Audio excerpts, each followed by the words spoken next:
नमस्कार सभी विद्यार्थीगण। इस क्लास में बताऊंगा कि नेट जेआरएफ के लिए पढ़ने का तरीका क्या होना चाहिए और उसकी स्ट्रेटेजी यानी रणनीति क्या होनी चाहिए।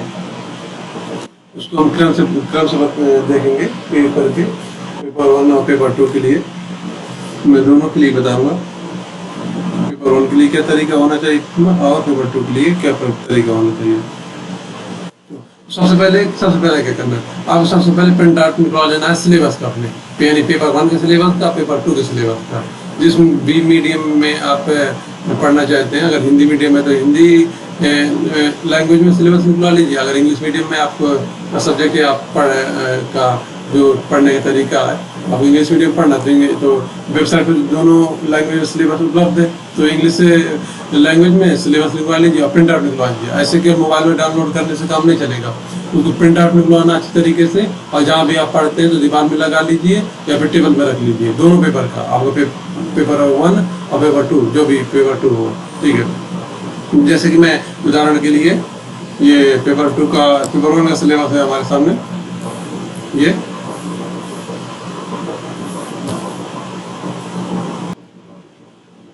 पेपर 1 का सिलेबस दिया हुआ है, ये वेबसाइट से डाउनलोड किया हुआ है, आप सामने देख सकते हैं। विश्वविद्यालय अनुदान आयोग का ये सामान्य अध्ययन का, ये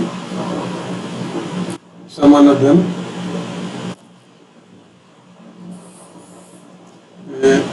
सामान्य प्रश्न पत्र, सामान्य अध्ययन को इसमें क्या लेंगे उसका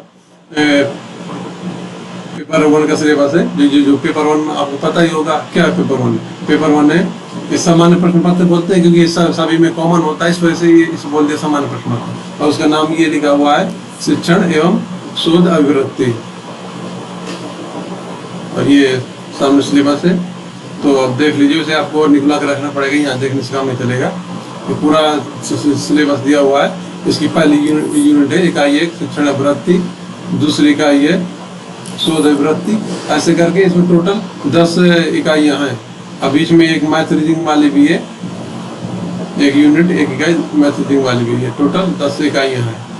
या सामने देख सकते हैं 10 इकाई का नाम है उच्च शिक्षा प्रणाली।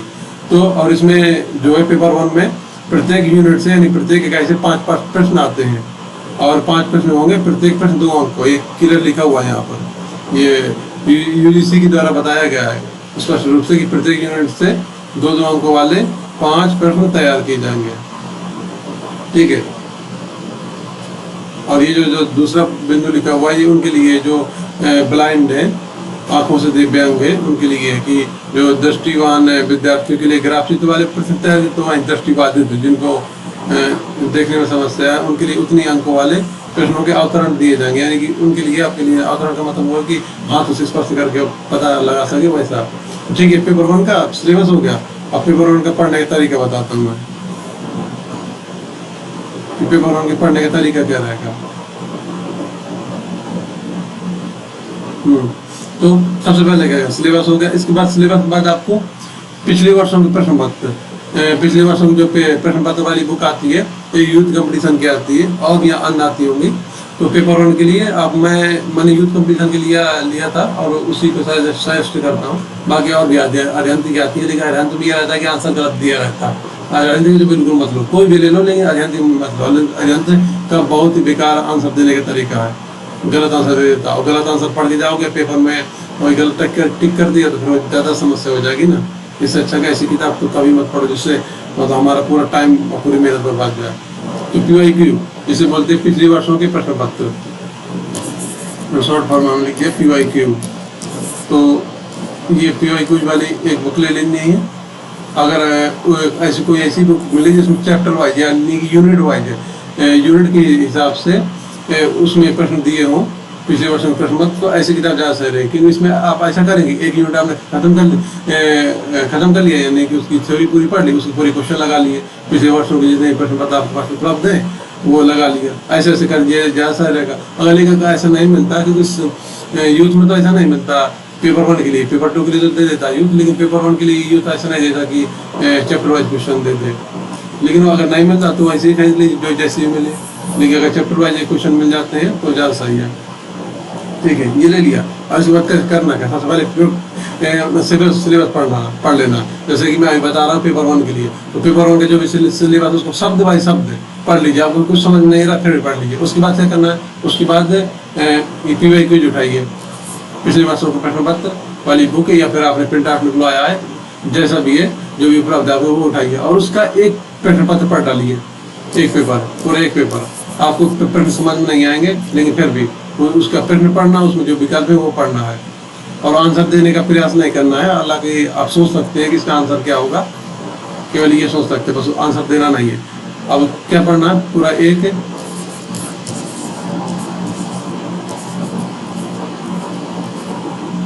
एक प्रश्न पत्र पढ़ना है कोई भी।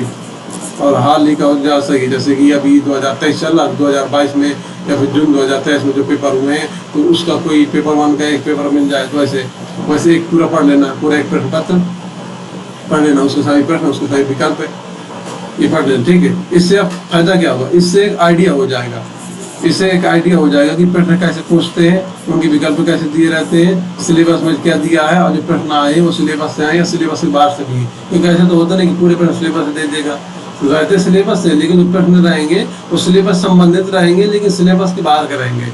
मतलब सिलेबस से जुड़ते हुए अपना दिमाग इस्तेमाल करके अपने आसपास की चीज़ों को देखकर आंसर देना पड़ता है, ऐसे प्रश्न आते हैं। फिर मैं अपना अनुभव से बता रहा हूँ क्योंकि मैंने तो बहुत ही कम समय में एक बार में ही नेट JRF निकाला था और काफ़ी अच्छे मार्क्स अंकों के साथ मेरा पेपर 1 में जो परसेंटाइल था वो था 99.82, 99.82 मेरा परसेंटाइल था पेपर 1 में। यानी पेपर 1 मेरे 40 प्लस क्वेश्चन सही थे।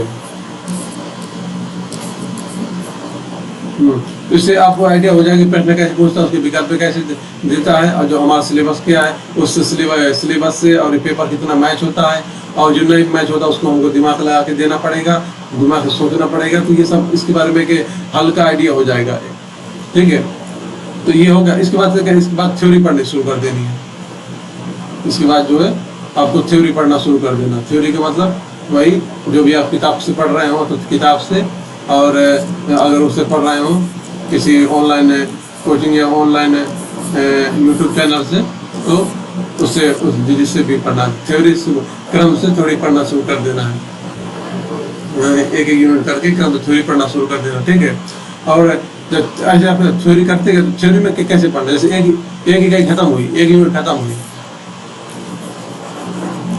तो उस यूनिट के जितने भी PYQ आप बुक में दिए ढूंढ के उस यूनिट के सभी PYQ कर लेना है, सभी PYQ ढूंढ के। क्योंकि अगर चैप्टर वाइज बुक नहीं है तो ढूंढ के ही करना पड़ेगा।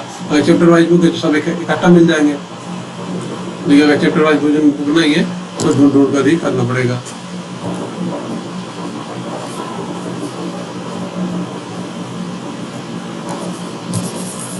तो ऐसे कर लेना, ठीक है। उसके सभी PYQ कर लेना उस यूनिट की, और फिर क्या करना, फिर नेक्स्ट यूनिट में बढ़ना है, अगली यूनिट में जाना है। ऐसे करते हुए सभी यूनिट खत्म कर लेना है, ठीक है। ये तो हो गया पढ़ने का तरीका। लेकिन परीक्षा के लिए हमारी रणनीति क्या होगी? परीक्षा के लिए रणनीति क्या होगी कि पूरी थ्योरी और PYQ परीक्षा के 1 महीने पहले आपकी खत्म हो जानी चाहिए। ये रणनीति होनी चाहिए। यानी ऐसे नहीं करना कि एग्जाम आते आते खत्म, 1 महीने पहले, 1 महीने पहले कम से कम, और ज़्यादा पहले हो जाता और सही, 1 महीने कम से कम पहले आपके सभी पूरी थ्योरी, पेपर 1 के लिए बता रहा हूँ, पूरी थ्योरी और उसकी पूरी PYQ जितने आपके पास उपलब्ध है, सभी तो नहीं कर पाएंगे, पिछले 10 साल कर लेंगे, क्योंकि 1 साल में ही जाने की 50 पेपर हो जाते हो ज़्यादा ही केवल पेपर 1 के। तो जितने भी आपके पास PYQ उपलब्ध हैं PYQ कर लेना है, पूरी थ्योरी खत्म कर लेना, ठीक। ये हो गया। इसके बाद क्या करना है? इसके बाद करना है 1 महीने बाद 1 महीने में रिवीजन करना है, क्योंकि एक बार आपने पढ़ लिया तो इसमें आपके लिए कोई नई चीज़ तो रही नहीं, सब आपको पढ़ा हुआ। तो 1 महीने में केवल रिवीजन और प्रैक्टिस, प्रैक्टिस बहुत जरूरी है। तो रिवीजन प्लस प्रैक्टिस करना है। उस महीने में क्या करना है? रिवीजन प्लस प्रैक्टिस, यानी दोहराव और अभ्यास, केवल यही करना है। उस 1 महीने में रिवीजन और प्रैक्टिस, बस इतना ही करना है। ये लिखा हुआ है रिवीजन और प्रैक्टिस 1 महीने में। ठीक है, ये हो गया लास्ट एक महीने का जो रणनीति और जो पढ़ने का तरीका है। ठीक है, ये हो गया। ये क्या होगा, ये हो गया पेपर 1 के लिए मैंने पूरा बता दिया। अब पेपर 2 के लिए चलते हैं।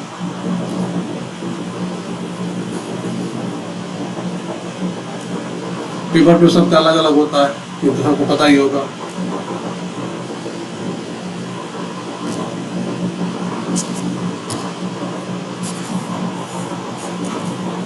पेपर 2 के लिए बताता हूँ। पेपर 2 का सबसे अलग अलग होता है, लेकिन पढ़ने का तरीका जो होना चाहिए, कोई भी सब्जेक्ट हो, वो बता रहा हूँ मैं। इसकी जो रणनीति है, पढ़ने का तरीका पेपर 1 के लिए सेम ही रहेगा, यानी कि 1 महीने पहले इसमें भी कम से कम 1 महीने पहले, अगर आपका सब्जेक्ट बड़ा है पेपर 2 का, तो और 1 महीने से ज़्यादा 2 महीने कर लीजिए।